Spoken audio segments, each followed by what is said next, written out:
Bismillahirrahmanirrahim. Assalamualaikum warahmatullahi wabarakatuh. Innal hamdalillah nahmaduhu wa nasta'inuhu wa nastahdihi wa nastaghfiruh wa na'udzu bihi min shururi anfusina wa sayyiati a'malina. Man yahdihillahu fala mudilla lahu wa man yudlil fala hadiya lahu.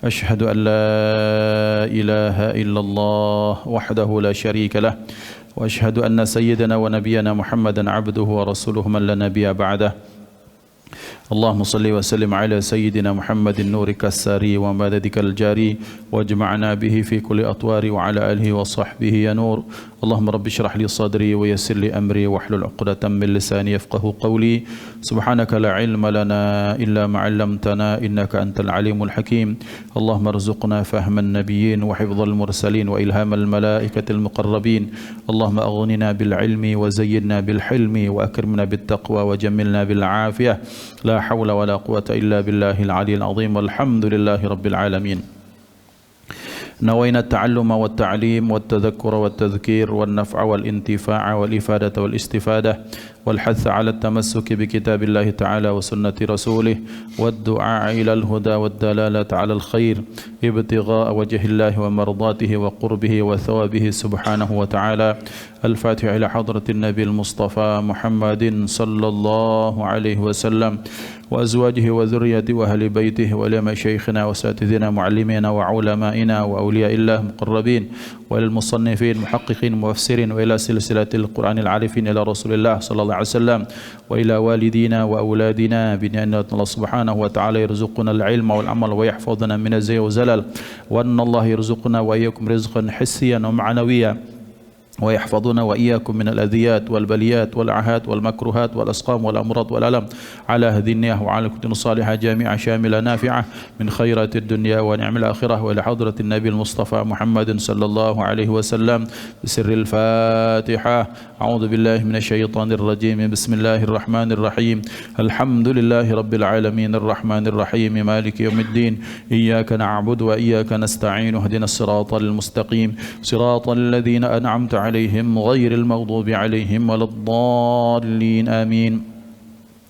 Hadratal muhtaramin, para guru, para ustadz, para kiai, para pengurus, para jamaah, orang-orang tua kami yang dimuliakan Allah, para ikhwan, saudara, saudari seaqidah dimanapun berada, alhamdulillah bersyukur kita kehadirat Allah subhanahu wa ta'ala. Kembali kita dipertemukan dalam majlis kebaikan dalam rangka ketaatan kepada Allah. Mudah-mudahan sebagaimana dikumpulkan kita atas dasar cinta kepada Allah dan Rasulnya, kelak di akhirat kita dikumpulkan di dalam surga di bawah naungan Allah di dalam panji Nabi Muhammad sallallahu alaihi wasallam. Salawat beruntaikan salam terlimpah ruah kepada hadratur Rasul Sayyiduna Maulana Muhammad sallallahu alaihi wasallam beserta keluarga, sahabat, pengikut sekalian, amin Allahumma amin. Ikhwatal iman yang dimuliakan Allah subhanahu wa ta'ala, biidznillah pada pagi hari ini kita akan membahas lanjutan maqalah, nasihat-nasihat untayan emas dari Syekh Nawawi Al-Bantani yang beliau ambil dari kitab Irsyadul Ibad yang dikarang oleh Al-Imam Ibn Hajar Al-Asqalani. Maka pada pagi hari ini kita akan membahas babus tsumani, bab yang berisikan 8 nasihat. Wa fihi khamsu mawa'idha wahidun khabar wal baqi athar. Dalam bab ini ada 5 nasihat, 1 dari khabar, sementara 4 lainnya itu berupa asar dari para sahabat. Radhiyallahu ankum. Bismillahirrahmanirrahim. Al-maqalatul ula, nasihat yang pertama, qala an-nabiy sallallahu alaihi wasallam, telah berkata Nabi Muhammad sallallahu alaihi wasallam, thamaniyatu asya'a la tashba'u min thamaniyatin. Ada 8 perkara yang tidak bisa kenyang dari 8 perkara. Yang pertama, al-ainu minan nadhari, yang pertama mata dari memandang.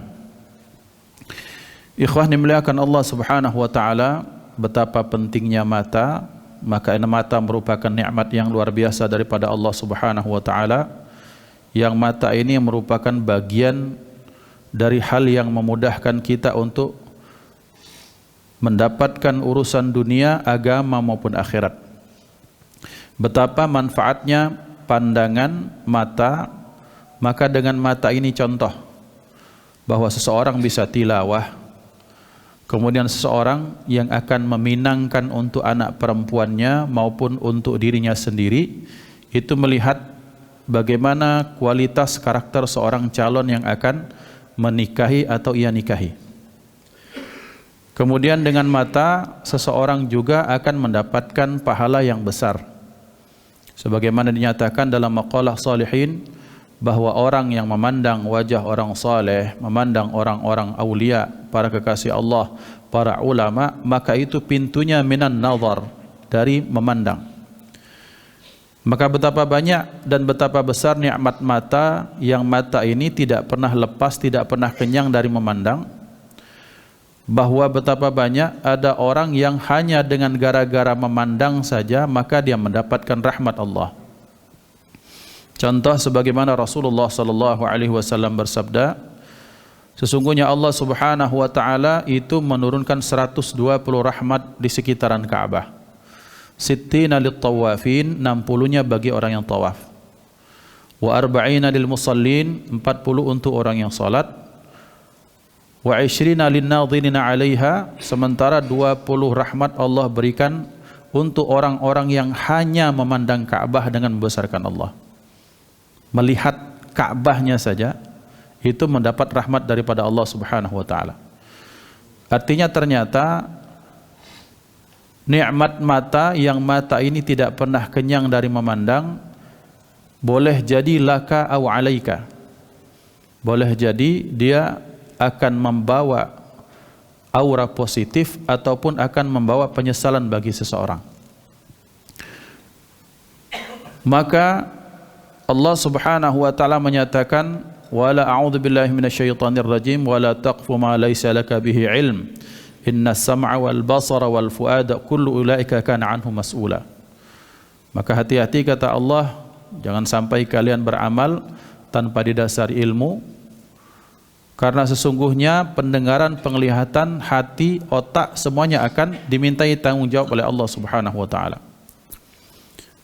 Betapa dengan memandang, yang dengan kita bermodalkan mata, maka pandangan kita itu akan menjadi pintu pembuka hati kita untuk berzikir kepada Allah.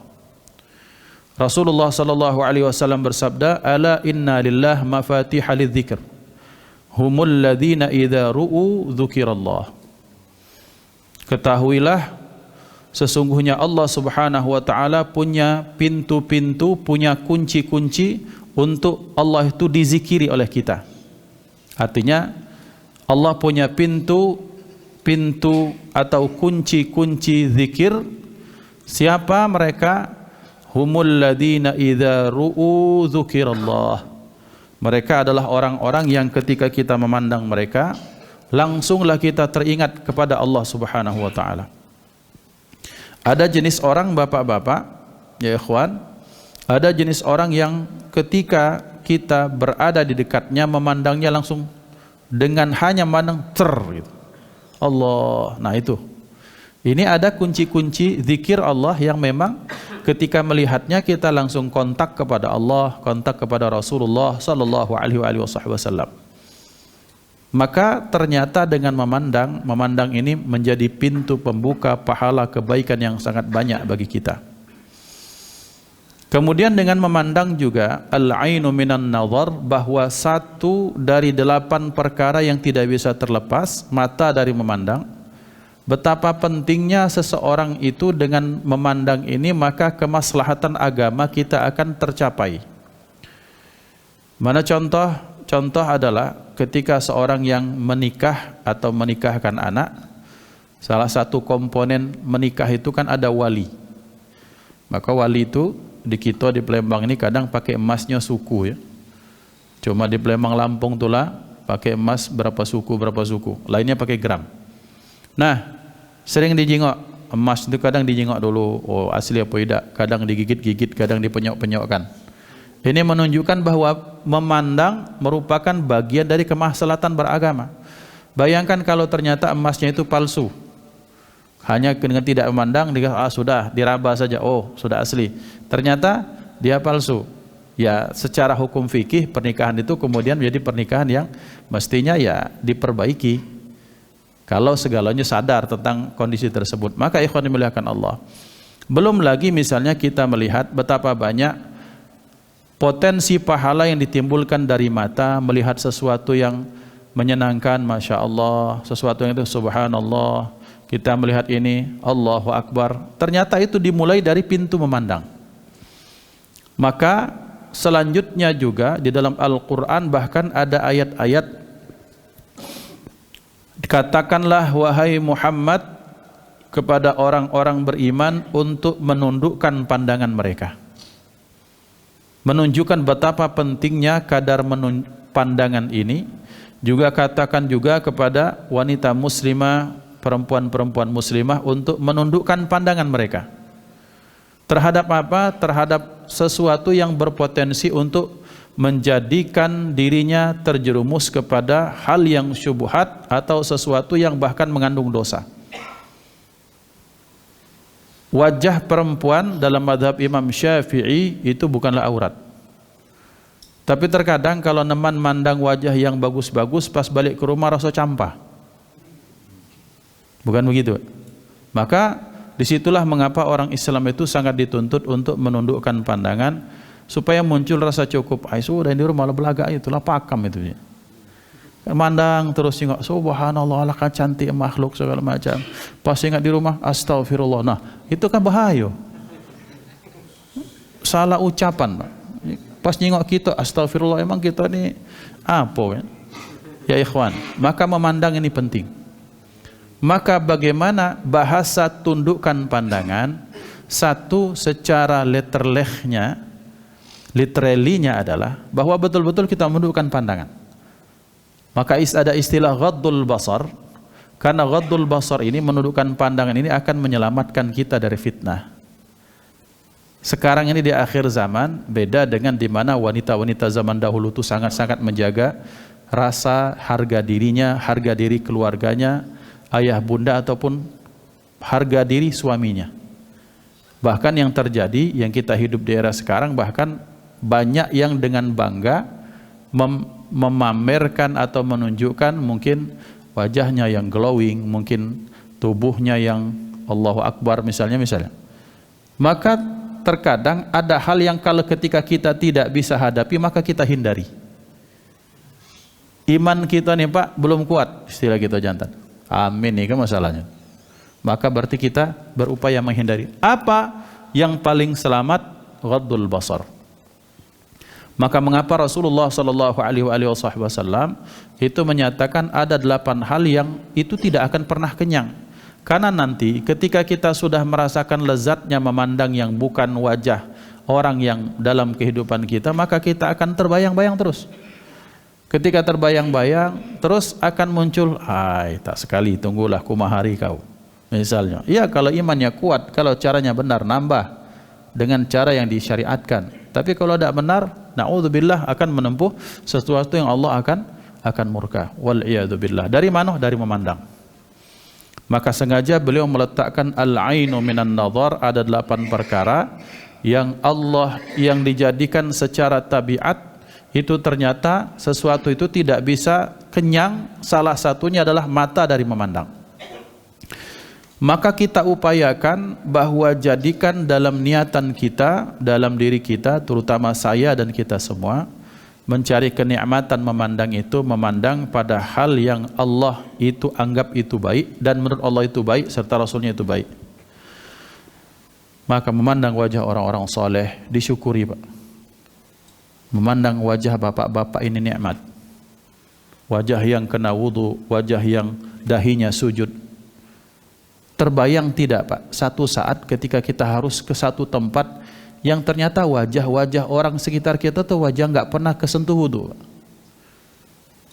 Maka berarti berkumpul dengan orang soleh, memandang wajah orang yang terkena tersentuh air wudu itu rahmat dari Allah, nikmat daripada Allah. Cuma kita menganggap biasa karena tiap hari bertemu, kau lagi, awak lagi tiap hari, malek aku. Bertemu di dapur, bertemu di kamar, bertemu di ini segala macam. Padahal kita tak merasa bahwa ternyata itu nikmat daripada Allah. Bayangkan kalau kita tak satu kelompok lagi keluar ke sana, ketemu dengan bukan orang yang terkena air wudu, mungkin terkena hal-hal yang mungkin fikirnya ini dan itu, maka ternyata an-nazar, memandang, itu bisa menjadi laka au alaika, bisa menjadi kebaikan atau menjadi penyesalan. Mata ini juga akan ditanyakan oleh Allah dipakai untuk apa.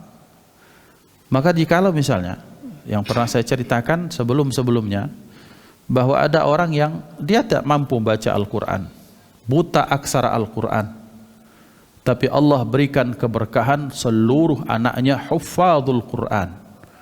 Berkah apa? Berkah dia suka melihat membaca Al-Quran, bukan baca nyengok maksud gitu. Kalau baca itu kan tahu hurufnya apa, ini juga tidak tahu tapi dia pandang itu, berharap ini pasti huruf-huruf yang penuh dengan kebaikan, kesucian. Dia balik halaman lain, namanya tidak baca, tidak beraturan mukanya. Dia buka tidak beraturan, asywa'ian, random, dia buka lagi sambil menangis, sambil masya Allah, kadang senyum, kadang tertawa, kadang menangis.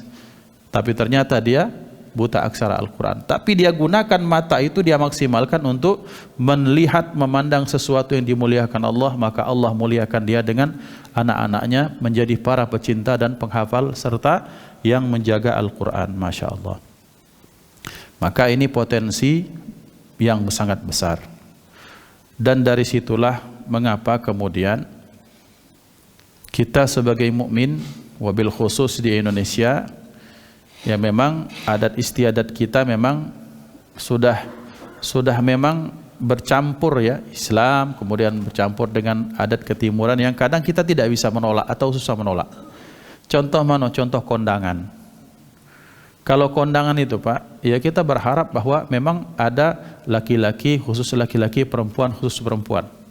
Karena di sebagian tempat, sebagian daerah, sebagian komunitas memang kalau nikah itu ya jantan baik, di pesantren-pesantren misalnya, atau di para habaib, orang seperti itu. Jadi perempuan dan perempuan, laki-laki. Kenapa? Karena dengan seperti itu yang laki-laki bebas, yang perempuan bebas dalam makna yang positif. Misalnya Pak, di Arab ketika orang menikah, perempuan dan perempuan, ya mereka tari sama mereka, nggak masalah. Yang masalah nih kan kalau bini orang joget di depan kita, laki orang, kan itu jadi masalah. Itu dimulai dari mata. Dan betapa ikhwan yang dimuliakan Allah, ketika kita merasakan kenikmatan dari sesuatu yang Allah haramkan, maka kita tidak akan sampai pada kenikmatan ibadah kepada Allah. Orang yang sudah terbiasa memandang sesuatu yang Allah haramkan, maka dia tidak akan bisa atau susah kecuali karena kasih sayang Allah merasakan nikmatnya memandang sesuatu yang dihalalkan Allah. Maka sebagai seseorang yang kita bertanggung jawab dengan mata kita, maka ghaddul basar merupakan salah satu solusi yang paling tepat bagi kita untuk menyelamatkan diri di fitnah di akhir zaman. Kadang tidak pacak dihindari Pak. Bini kita lah kita katakan benar. Misalnya ya, bukan mengatakan bahwa keluarga kita benar semua. Enggak, kita berharap bahwa kita tetap pada jalurnya. Kita sudah maksimal, Pak Yo, tidak usah pakai minyak, tidak pakai minyak. Tidak usah pakai bedak, sekedarnya, tidak pakai ginju segala macam. Bini kita kondangan biasa, bini orang lain tidak mah itu. Nah, di sini fungsi ghaddul basar. Ketika sesuatu tak bisa dihadapi, maka kita mestinya menghindari. Maka ikhwan dimuliakan Allah, ini fungsi ghaddul basar. Yang kedua, wal ardu minal matar. Pertama, al ainu minan nazar. Ada ujungnya. Salah satu kelebihan hadis Nabi Muhammad sallallahu alaihi wasallam, salah satunya itu bentuk bahasanya indah, tapi cakupan maknanya sangat luas. Maka ada 8 perkara kata beliau yang tidak bisa terlepas, tak pacak kenyang daripada 8 perkara. Apa yang pertama? Al-ainu minan nazar. ada R-nya. Kemudian yang kedua, beliau menyatakan wal ardu minal matar. Ada R-nya juga, cak AB kalau bahasa gitu. Yang kedua, yang tidak bisa berlepas dari yang lain itu, yang kedua adalah bumi itu tak akan pernah kenyang daripada hujan. Pecah main-main baik hadis ini, Pak. Iyalah bahasa kita. Ya pastilah ya, namanya bumi butuh dengan air. Anak kecil pun tahu. Nah, disitulah masalahnya kita. Ikhwan dimuliakan Allah. Ketika Nabi Muhammad sallallahu alaihi wasallam beliau bersabda, maka sabda itu bukan untuk keren-kerenan. Oh, supaya seperti sajak, seperti puisi, sama-sama seperti pola pantun. Kalau kita enggak seperti itu. Beliau telah dibimbing Allah Subhanahu wa taala, dan tiadalah dia berucap, dia berfikir, dia bertindak kecuali itu berdasarkan wahyu yang diwahyukan Allah. A'udzubillahi minasyaitonir rajim, wa ma yantiqu min 'anil hawa in huwa illa wahyu yuha. Tidaklah dia berucap, berfikir, bertindak, melakukan apapun itu tidak didasarkan dengan hawa nafsu Rasulullah, itu semuanya dari kalam atau wahyu Allah Subhanahu wa taala. Maka kadang ikhwan dimuliakan Allah, menariknya hadis Rasulullah sallallahu alaihi wasallam, kalau kita baca sekadar terjemah, misalnya ketika dinyatakan dalam hadis arba'in, dinyatakan misalnya, ya Muhammad, tunjukkan aku apa itu Islam. Islam itu kata beliau syahadat la ilaha illallah wa asyhadu anna Muhammadar Rasulullah, mendirikan salat, menunaikan zakat. Kan sederhana sebenarnya. Anak TK pun hafal. Tapi para ulama, semakin tinggi kadar ulama, semakin mereka takjub dengan jawaban ini. Karena para ulama tahu ketika beliau menjawab, maka turunan dari jawaban itu harus ada dan harus muncul. Misalnya kita ambil rukun yang kedua dalam Islam. Bahwa rukun yang kedua dalam Islam itu setelah syahadat, misalnya kita ambil saja misalnya iqamis salah.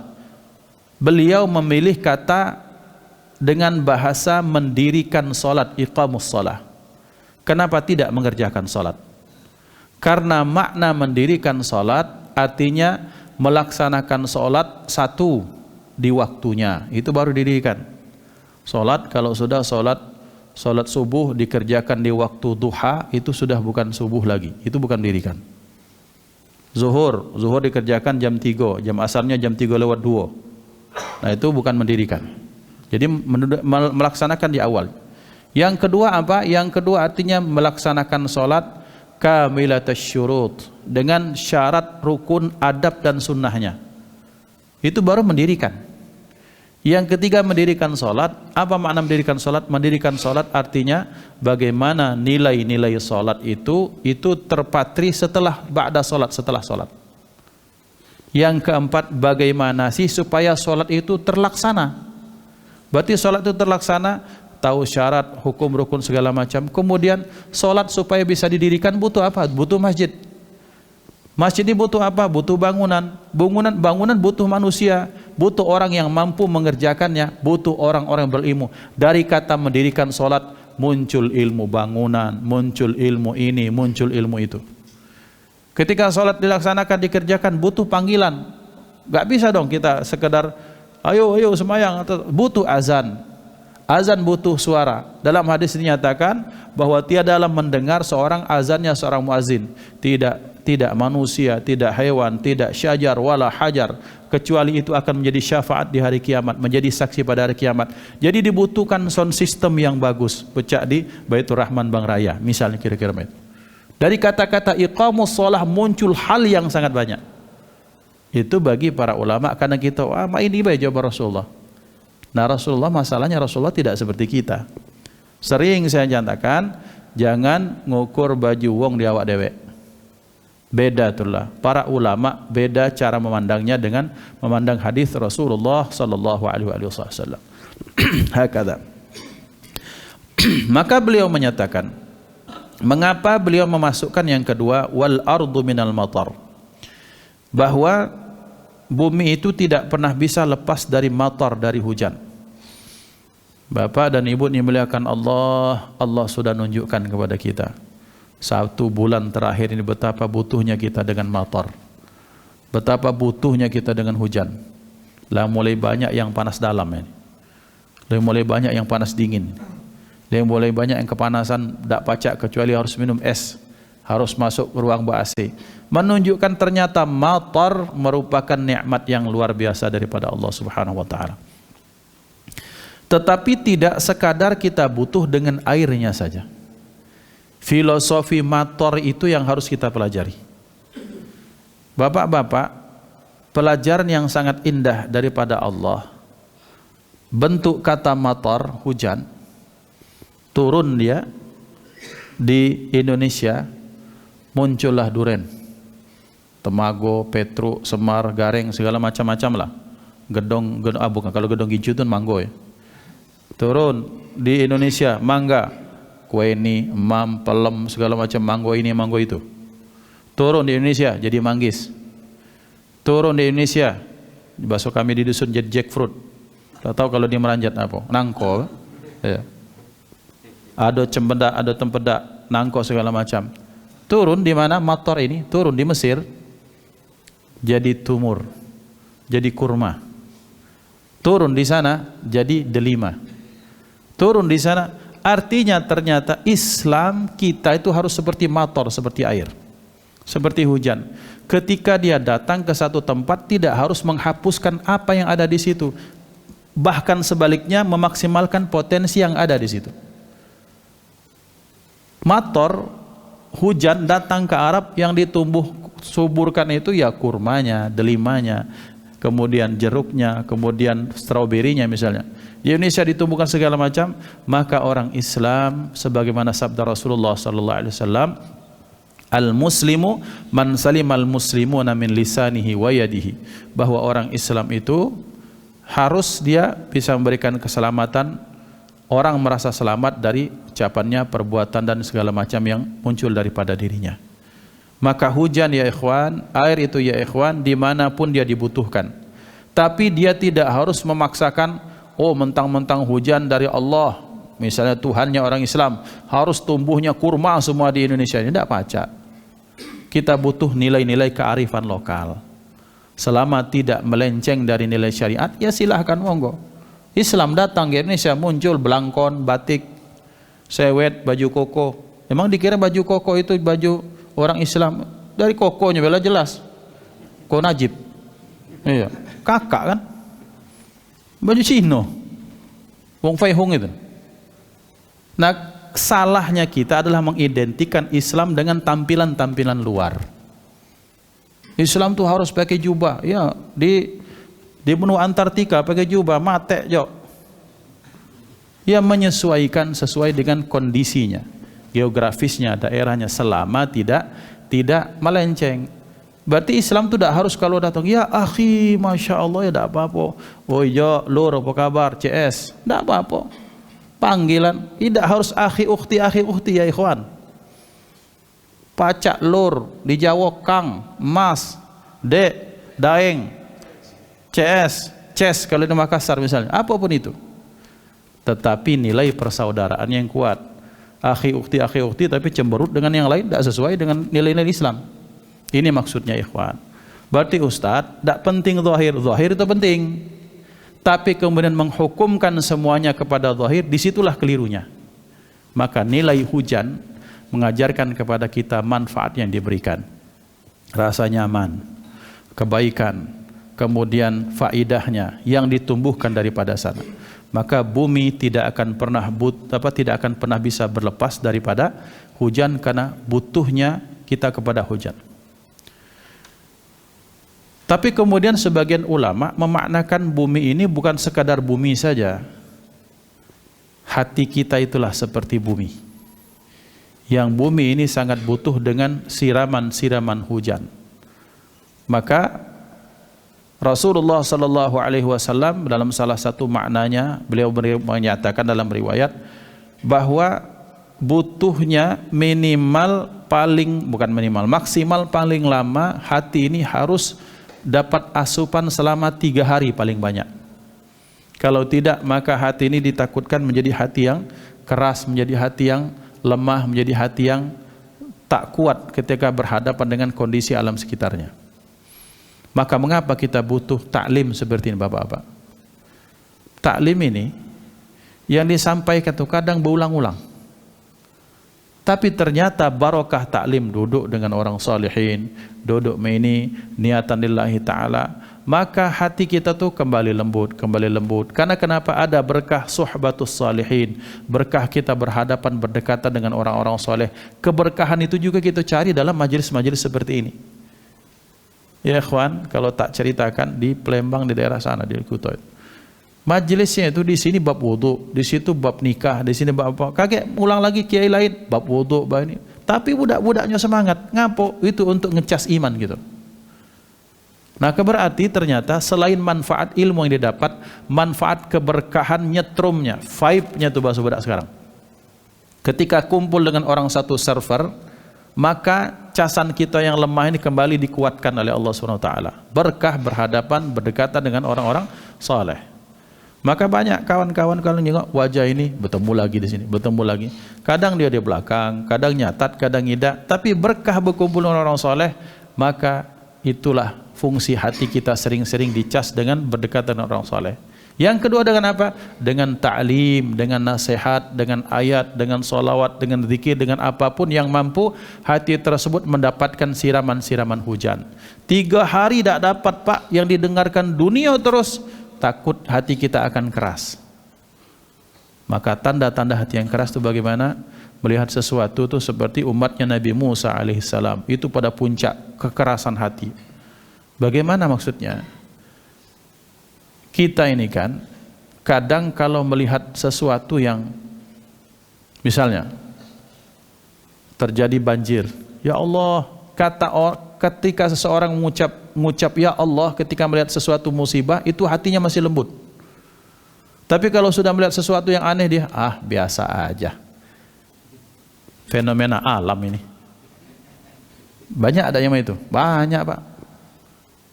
Bisa dipastikan orang-orang seperti ini 3 hari itu dia tidak dengar nasihat dalam bentuk kebaikan. Mungkin boleh jadi di kantor masalah gawe, balik bicara masalah dunia, kongko masalah bisnis, kemana tentang traveling segala macam. Tidak ada sedikit pun nilai kebaikan mengingat akhirat. Biasanya orang itu akan tergambar dari ucapannya. Pola fikir seorang itu kelihatan dari bagaimana dia berucap. Maka kalau dia melihat ini, ini fenomena alam ini, berupaya bahkan dia menjauhkan dari nilai-nilai agama di situ. Ini kehendak Allah segala macam. Ini fenomena alam biasa ini. Ini kalau panas ini kan segala macam ini, segala macam. Iya, teorinya betul. Karena memang Allah meletakkan dunia dengan hukum-hukumnya. Tapi harus diingat yang meletakkan menjadikan itu siapa? Itulah Allah Subhanahu wa taala. Nah, kalau orang beriman dikaitkannya ke situ. Kalau orang tak beriman kepada Allah, mentok pada fenomena alam, hukum kausalitas, selesai. Hakadha. Maka bumi kita di sini dan bumi kita butuh dengan matar. Matar itu baca Quran dan dibacakan Quran. Ustadz, makna dibacakan Quran itu berarti kami ini mati? Bukan. Orang ruqyah itu dibacakan Quran. Bahkan Nabi Muhammad sallallahu alaihi wasallam ya ikhwan menyatakan kepada wahai ya Ibnu Abdurrahman, wahai Abdullah bin Mas'ud, bacakan kepadaku Al-Quran. Kaget, gemetaran kawan ini. Ya Rasulullah, bagaimana aku membaca Al-Quran sementara Al-Quran diturunkan kepada anda? Apa kata beliau? Aku pengen dengar bacaan Quran itu dari orang lain selain daripada aku. Kemudian ketika beliau menyatakan pada satu saat cerita, ya Abu Musa al-Asy'ari, andaikan saja kau tahu semalam aku tuh nangis dengar bacaan, Masya Allah, langkah indahnya, dalam bahasa yang seperti itu. Apa kata Sayyidina Abu Musa al-Asy'ari? Ya Rasulullah, kalau memang semalam aku tahu anda mendengar bacaanku, lahabbartuhu tahbira, lahabbartuhu laka tahbira, niscaya aku akan lebih baguskan lagi kualitas itu dibandingkan yang semalam. Ternyata Rasulullah senang mendengar bacaan Quran daripada yang lain. Mengapa? Karena Al-Quran akan menjadi semacam tetesan hujan bagi hati-hati kita, maupun hati yang subur maupun hati yang sedang gersang. Hakadha. Maka oleh karena itu kita sangat butuh dengan siraman-siraman hujan. Kemudian berikutnya wal untha minadz dzakar. Al-'ainu minan nadhar wal ardu minal matar wal untha minadz dzakar. Yang kelompok yang ketiga berikutnya, seorang perempuan tidak akan pernah bisa berlepas dari laki-laki. Sekarang viral ya ikhwan, dan salah satu mukjizat hadis Rasulullah itu kan sampai akhir zaman itu akan berlaku. Apa yang viral belakangan ini, ada gerakan wanita pokoknya dia tidak mau punya anak. Ada tak? Hah? Ada gerakan sekarang ya? Pokoknya berlepas lah, penting saya bisa aktivitas, bekerja. Ini orang-orang hedon nih seperti ini. Tabiatnya, fitrahnya perempuan punya anak, dia udah pengen punya anak. Sementara betapa banyak ada orang-orang yang dari seminggu, 2 minggu, sebulan, 2 bulan, setahun, 2 tahun pengen punya anak. Dia tidak mau punya anak. Dengan alasan bikin anak tuh ribet. Jingok yang ini umur 60 tahun tuh siapa yang ngurusi dia? Okay? Ikhwan dimuliakan Allah. Ini adalah gerakan-gerakan yang mencoba untuk menghilangkan nilai-nilai fitrah seorang wanita itu sendiri. Terhormatnya seorang wanita di mata Allah, di mata Islam ya karena memang dia mengemban tugas-tugas kewanitaan. Dan memuliakan wanita itu tidak harus di depan, sholat id di depan. Jadi khotib pula, jadi imam pula. Ustaz, terjadi, sebelum inilah terjadi dulu. Di Amerika, di New York dulu. Namanya Profesor Aminah Wadud. Pernah itu, terjadi kontroversi. Nah, ya ikhwan, mulianya seorang perempuan, siapapun dia, mau laki-laki mau perempuan, dengan kadar fitrah yang diembankan Allah kepadanya. Laki-laki berarti dimuliakan karena dia mencari nafkahnya, menjadi imamnya. Perempuan dimuliakan karena menjadi penopang sang laki-laki dan melahirkan anak-anak dari sang suaminya. Maka berarti seorang wanita tidak bisa lepas dari seorang laki-laki, sebagaimanapun sebaliknya. Kita jantan dulu, Pak, tak pacak lepas dari Tino. Maksud dari orang rumah. Belagak-belagak ini yang ngurusi. Contoh nih, tak usah jauh-jauh. Misalnya, aku nak berangkat ceramah, nak disiap ke ceramah. Yo, merasa, hebat misalnya ceramah segala macam misalnya kan. Kata orang rumah, jangan sombong. Hebatnya kau tuh, aku inilah yang buat kau hebat tuh. Misalnya ya, dalam bahasa kita dialog kan. Tidak, oke. Lah nak ceramah, nak buat konsep, nak belajar. Abi, beli ke Banyu. Urung. Balik. Lah nak nulis, misalnya nak nyari belajar itu. Abi, gas habis. Ya kita kan membantu, kita beli gas. Balik lagi. Lah deadline nak parah ini. Semua macam. Abi, antar budak, jemput budak. Laju. Walhasil ceramah tak siap, baju pecah, kerupuk pecah 1000. Artinya apa? Ternyata seorang laki-laki belagak-belagak bapak ini, jenggot pacak, Masya Allah, pecinya lemak, baunya wangi, itu karena betina, Pak. Sebaliknya juga ibu-ibu di rumah segala macam, itu mereka juga tidak akan pernah bisa lepas dari laki-laki. Maka disinilah butuh saling namanya tafahum. Apa yang kita butuhkan, apa yang menjadi kewajiban, apa yang menjadi hak masing-masing, kedua pihak harus saling memenuhi. Apa kebutuhan yang dibutuhkan perempuan? Selain fulus lah ya pasti. Apa? Penghargaan, rasa terima kasih, dan kemesraan. Kalau Pak Ketua ini Masya Allah, kalau balik tuh, hello my darling, itu my darling tuh Masya Allah sunnah Rasulullah. Bukan nak berbini dua, baik.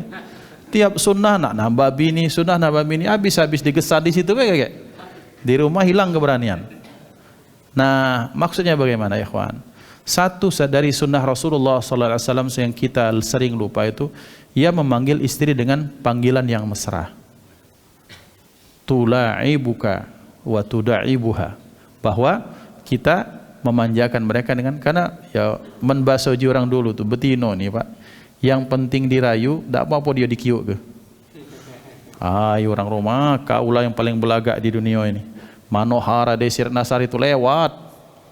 Ya padahal ya tetap belagak bini, belagak burang, tapi kita Masya Allah, nian apa kak nian nak muat kopi apa, nak masak apa. laju keluar Pak. Nah ya ikhwan, mengapa kemesraan, keindahan hari-hari pertama kita menikah tak bisa kita lahirkan lagi? Bukan karena alasan fisik, tapi kita jantan yang kadang kurang memancingnya. Maka Rasulullah SAW itu manggil istrinya itu dengan panggilan berbeda-beda. Siti Zainab, kemudian ini dipanggil ini, kemudian Siti Aisyah, Siti Khadijah, Masya Allah. Dipanggil dengan panggilan-panggilan yang menyenangkan hati mereka.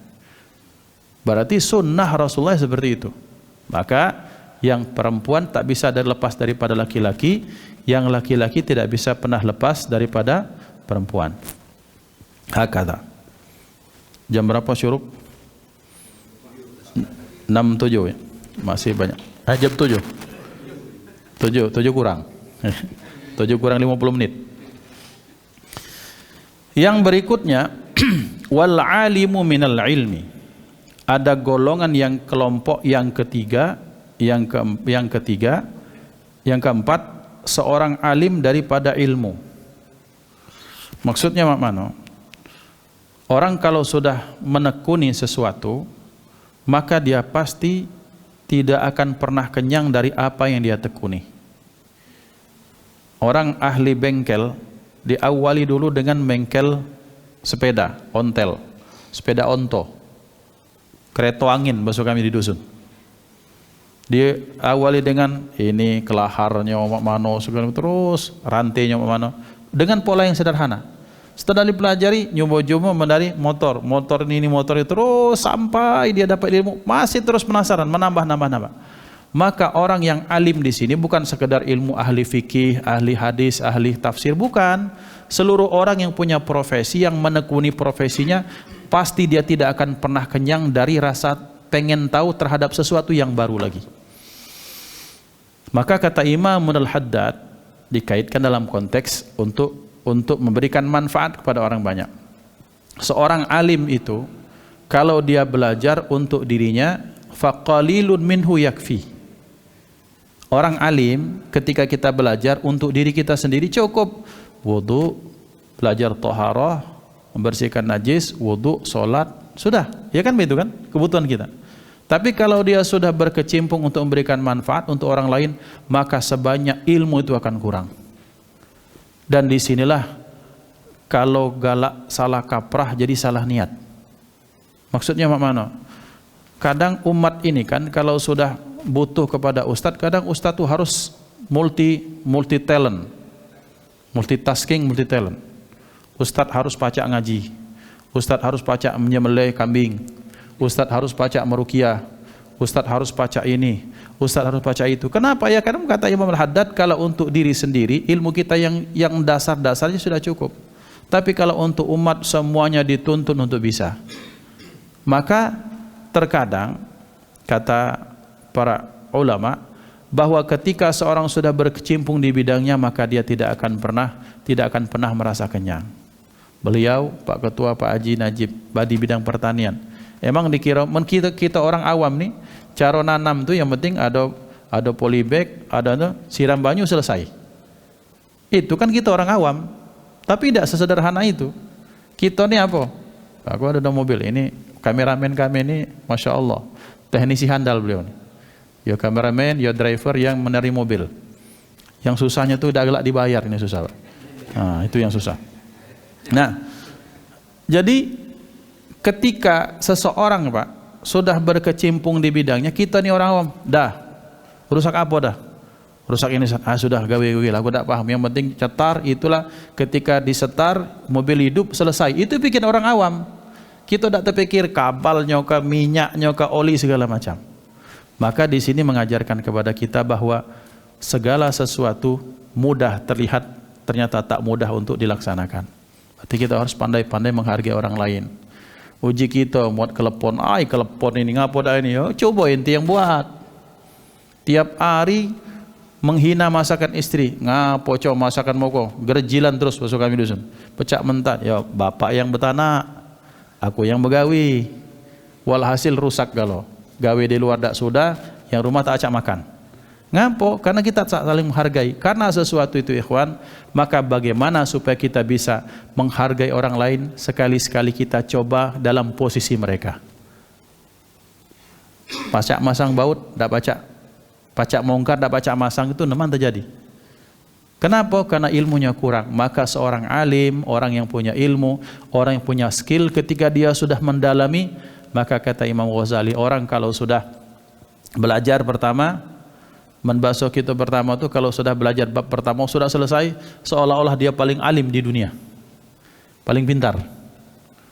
Belajar dia 5-10 tahun, dia muncul sifat tawaduknya. Belajar 30 tahun, dia merasa dia tak punya apa-apa. Nah, Imam Ghazali menyatakan, orang pakai silat, oleh belajar silat, sehari 2 hari belajar silat, dapat ban kuning itu, segalanya diajak bebala, Pak. Keluar jurus. Tapi sudah mulai masuk naik tingkat, muncul, oh ternyata ada ban lain selain ini, ada jurus lain sejurus ini. Dia mulai hati-hati, wah bahaya, jangan-jangan ini ahli silat juga ini, jangan-jangan ahli karate. Kalau puncak sinuhunnya itu, dan 7 dan 8 dan lain-lain itu sudah masuk, ada musuh berlari baik, daripada capek aku tak baca apa-apa, lajulah kamu. Ya kawan, seperti itu. Kenapa? Karena mereka merasa apa yang dia dapat itu tidak akan sebanding dengan apapun. Contoh, sangko kita, perasaan aku lah, karena aku orang awam sangat awam di ilmu kedokteran tuh, kalau sudah jadi dokter tuh lah selesailah itu. Oh tidak bro, kata orang. Kaki ada spesialis lagi. Makin semakin makin mengerucut pembahasan itu. THT, kadang telinga baik, hidung baik, masya Allah ternyata. Maka di awal, kadang kalau kita nyengok ada orang sedikit-sedikit nyalakan, berarti biasanya baru belajar agama. Kalau ada orang yang sudah berkecimpung di agama, dia menganggap insya Allah semuanya benar, kita cari pendapat yang terbaik segala macam. Kalaulah pada puncak para aulia menyatakan mereka fana, aku tidak ada, yang ada cuma Allah. Ilmu dak kate, oh ya aku ni bodoh. Nah itu seperti yang kita cari. Ya ikhwan, maka seorang alim itu tidak pernah bisa lepas daripada ilmu. Ada kisah yang menarik, yang mudah-mudahan menjadi contoh bagi saya dan kita semua. Ada seorang, dia ini ulama muda ya ikhwan, masih muda lah, baca imam kita masih bujang, yang bujang-bujang lain, dan bujang-bujang bedengkang kalau nak kawin terus ini. Ini hobi maco, Pak. Tiap bertemu di buku, pecah kita melihat betina belagak, betina bagus, kira-kira itu. Satu saat dia ini menikah, kawan-kawan nak ngawe ke dia itu, caranya apa? Ketika dia mau masuk di kamar pengantin, maruh khusus kamar pengantin, dipasang buku, ditaruh di situ buku, dilekat ke siko. Pas nak masuk, wah ada buku ini, dia uji kok, dia buka halaman, sampai as-salatu khairum minan naum, tercagak dia macam tu, ya Allah, aku ada bini yang belum diselesaikan urusan ini. Masya Allah. Nah kita ni mudah-mudahan mempacak main itu Pak terhadap ilmu, ya. Tapi kita ni lain pembahasan biasanya. Ya ikhwan, masya Allah. Nah ini menunjukkan bahwa orang-orang seperti ini bukan cerita film, bukan sinetron, betul-betul ada. Bahwa orang kalau sudah berkecimpung pada sesuatu, maka dia akan menganggap luar biasa. Maka kita kaji, saya dikaji diri saya, kita mengkaji diri. Kita ini biasanya yang betahnya kapan? Apa pas main HP? Apa pas ngesahkan orang? Apa pas membicarakan masalah umat misalnya? Maka itu tergantung kita masing-masing. Hakada.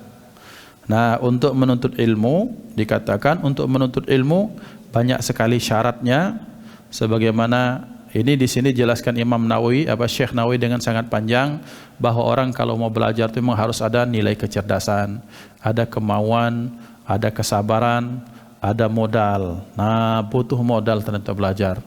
Ya ikhwan, maka kita akan sangat menghargai betapa ulama-ulama dulu tak terbayang pengarang kitab ini ya ikhwan. Memang kita ini butuh soge, Pak. Kalaupun tak soge, butuh orang yang membantu kita untuk belajar. Bayangkan Syekh Nawawi berangkat di zaman itu ketika kapal masih kapal uap, kapal ketel itu, pakai batu bara. Itu perjalanan 3 bulan. Dari Jeddah berangkat ke Mekah lagi butuh kafilah. Itu nyewa mereka, ekspedisi pengawal khusus. Sampai ke sana butuh masak, butuh makan. Ternyata dak kate konsep ilmu itu gratis, dak kate.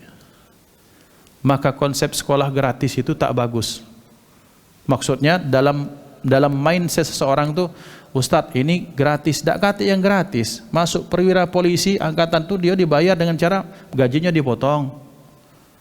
Beli bedil setua bedil tuh kan, peluru itu kan dengan duit. Budak-budak yang anak-anak beasiswa, Ustadz alhamdulillah anak aku gratis Ustadz beasiswa. Negara yang bayar ke. Tetap butuh biaya. Nah, mental gratisan ini bahaya, Pak.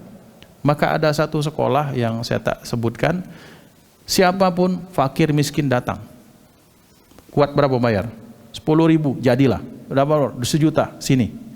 Supaya orang tua itu satu, dia punya tanggung jawab bahwa belajar itu untuk anaknya gak gratis. Yang kedua, supaya kelak di akhirat ketika engkau ditanya Allah, engkau sudah mengeluarkan hartamu sekalipun ke orang fakir di depan Allah Subhanahu wa taala, supaya engkau punya marwah di depan Allah. Jadi jangan lepas tanggung jawab, alhamdulillah anakku gratis Ustaz, dak kate yang gratis. Ada badan yang bayarkan, masjid, lembaga zakat, beasiswa segala macam. Tapi harus ada dana yang keluar, minimal untuk pena dengan buku. Maka konsep sekolah gratis itu harus istilahnya harus diperbaiki supaya tidak merusak nilai mental. Ujung-ujungnya tiap nak cari gratisan itulah. Ujung-ujungnya kelak lah berduit masih nak bulan berapa ini? Bulan depan waduh BLT. Tolong masuk ke aku jok BLT. Biasa mental gratis, mental di bawah. Padahal jantannya cincinnya bacan. Lah kristal loh. Jam tangannya Masya Allah Rolex. Tolong masukkan aku. Antri depan pos itu Pak. Paling pertama kali lah subuh itulah datang. Untuk dapat BLT 3 bulan. Misalnya ini ilustrasi. Muncul dari mana? Muncul dari istilah gratisan. Tidak kata yang gratis. Rasulullah SAW ini membeli umat ini dengan harta benda dan nyawa beliau. Kita ini sudah dibeli Rasulullah Pak. Dengan modalnya, dengan uangnya, dengan keringat, dengan darah, dengan air mata Rasulullah. Maka bagaimana kita membeli surga kita? Maka kita beli juga dengan tenaga, upaya, waktu, nasihat, benda, uang, segala macam. Maka belajar pun, maka kita butuh dengan biaya. Selanjutnya butuh kesabaran. Dak kate istilah yang langsung jadi. Langsung jadi set, ngoreng nasi butuh proses. Apalagi ngoreng pemahaman dalam otak kita, butuh proses, butuh waktu yang panjang. Maka Masya Allah ilmu itu Pak mendatangkan kemuliaan dunia akhirat. Tapi memang sepadan, maka harga yang harus dibayar pun sangat banyak. Selanjutnya yang berikutnya yang kelima, orang yang tak bisa, golongan tak bisa berlepas itu para peminta-minta dari nak minta-minta. Seperti yang kami sampaikan tadi di awal, bahwa ketika sudah terbentuk nak minta Pak, kita lagi ngok ada kampung pengemis di bagian Indonesia inilah, ada sebut tempat dak lemak ke, kata orang kita jelek-jelek ke. Pas dijengok investigasi, ya Allah baguslah rumah dia dari rumah kita. Rumah kita ni masih pintu tu bertemu lutut dengan bini. Ke dapur bertemu bini,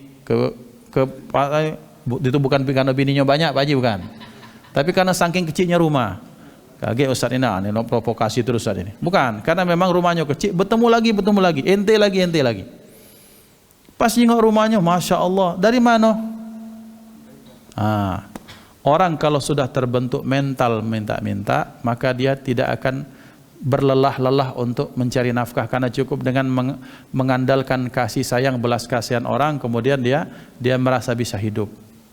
Tapi ada yang dicabut Allah, keberkahan dari situ. Harga diri Allah cabut di akhirat untuk orang-orang seperti ini. Maka ikhwan dimuliakan Allah, bagaimana supaya kita belajar untuk menjadi mental orang sugi, mental orang sura, mental orang dermawan. Kalau pacak ngenjuk yang ngenjuk, ngapa nak minta. Maka ikhwan minimal kita ta'affuf, kita minimal kita menjaga diri kita dari tidak meminta-minta. Yahsabuhumul jahilu aghniya'a minat ta'affuf, bahwa kita cukuplah kita dengan harga diri kita. Kalaupun orang ngenjuk, alhamdulillah. Kalau minta, tidak. Nah, ini laki-laki seperti itu. Ini sehat, segala macam, pecah di ilustrasi di video-video itu kan betul. Ada pecah kakinya puntung. Tiba-tiba oleh budak cewek itu dinjoknya cak tokek atau berlari cepat, udah sakit ternyata kanco sih koi. Nah, ternyata mengandalkan belas kasihan orang. Maka ketika seperti itu, maka Allah tak akan berbelas kasihan pada orang tersebut di hari akhirat. Kita akan lanjutkan biiznillah dengan pembahasan berikutnya pada majlis yang berikutnya. InsyaAllah mudah-mudahan bermanfaat. Mohon maaf atas kesalahan, kepada Allah kita mohon ampun. A'udzubillahi minasyaitonirrajim. Bismillahirrahmanirrahim. Alhamdulillahirabbil alamin. Allahumma shalli wa sallim ala sayyidina Muhammad wa ala alihi washabbihi wasallam ajma'in. Allahumma ij'al jam'ana hadha jam'an marhuma wa tafarruqana min ba'dihi tafarruqan ma'suma wa la taj'al fina wa la minna wa la ma'ana syaqiyya wa la mahruma. Allahumma hdina bihudak wa ij'alna mimman yusari'u fi ridak wa la tuwallina waliyan siwak wa la taj'al mukhalafa amraka wa 'asak wa hasbunallahu ni'mal wakil. Rabbana atina fid dunya حسنة في الآخرة حسنة وقنا عذاب النار وصلى الله على سيدنا محمد وعلى آله وصحبه وسلم والحمد لله رب العالمين من العائدين والفائزين وكل عام وأنتم بخير ثم السلام عليكم ورحمة الله وبركاته.